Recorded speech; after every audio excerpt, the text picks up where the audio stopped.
Nature is amazing. And there are animals on this planet that can do things you wouldn't even believe. I'm going to talk to you about some of the coolest animals that nature has to offer. Records of a remora fish go back thousands of years.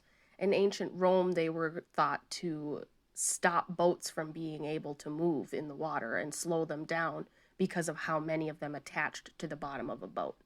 Most of the time, if you see a picture of a remora, it's going to already be attached to something.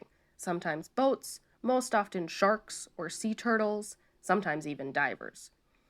Now, they actually swim upside down. The part that they attach to other animals is on their belly. So they're swimming upside down with that suction cup style attachment facing up.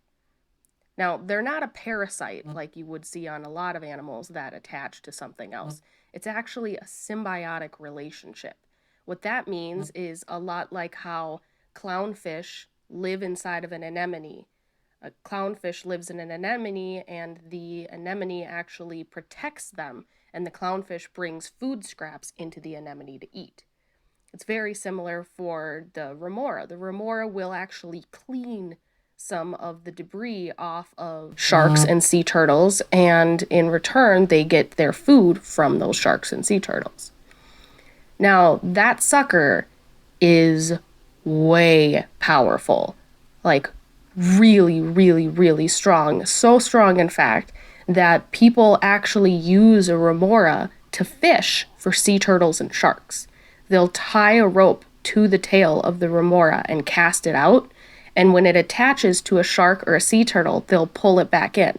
Now, you can pull in an animal over 500 pounds with just this fish attached to it.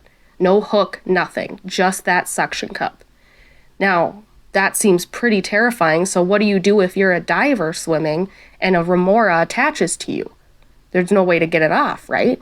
But actually, yes, if you lift it forwards, so you move the suction cup in the opposite direction, it'll detach immediately. No muss, no fuss. But if you try to pull on it, pull it down in the direction of its tail, it actually won't detach at all. It's so strong. That way, when it's attached to an animal that's swimming through different tides and it has all this water pressure being put on it as the animal is swimming forwards, that remora can't detach.